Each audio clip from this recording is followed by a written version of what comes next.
আপনি কি খেতে ভালোবাসেন না রান্না করতে ভালোবাসেন? যদি খেতে ভালোবাসেন আর রাঁধতে ভালোবাসেন তাহলে ভিডিওটি শুধু আপনার জন্য। আজকে বানাবো গন্ধরাজ কাতলা। তার জন্য নিয়ে নিয়েছি এখানে কাতলা মাছ আর এই মশলাগুলো সব পেস্ট করে নেব। এরপরে একটা বাটিতে মাছ নিয়ে নিয়েছি। এবার উপর থেকে একটু লেবুর খোসা গ্রেট করে দেবো। হালকা হাতে গ্রেট করতে হবে। এরপরে লেবুর রস দিয়ে দেবো। দিব আদা জিরে লঙ্কা পেস্ট। দিয়ে দেবো স্বাদ মতো নুন, হলুদ আর একটু গোলমরিচের গুঁড়ো। দিয়ে ভালো করে মেখে নেব। এরপরে উপর থেকে একটু গন্ধরাজ লেবুর পাতা ছড়িয়ে দেবো। আর দিয়ে দেবো একটু কাঁচা সর্ষের তেল দিয়ে ভালো করে মেখে নেব। এরপরে কড়াইয়ে তেল গরম করে মশলা সমেত মাছগুলো একটু এপিট ওপিট সুন্দর করে ভেজে নেব।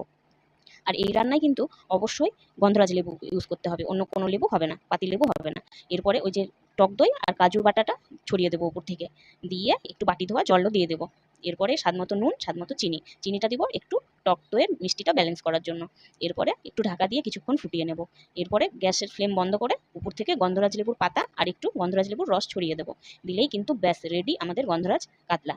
তো এটি কিন্তু গরম গরম ভাতের সঙ্গে জাস্ট অসাধারণ লাগে। আর যদি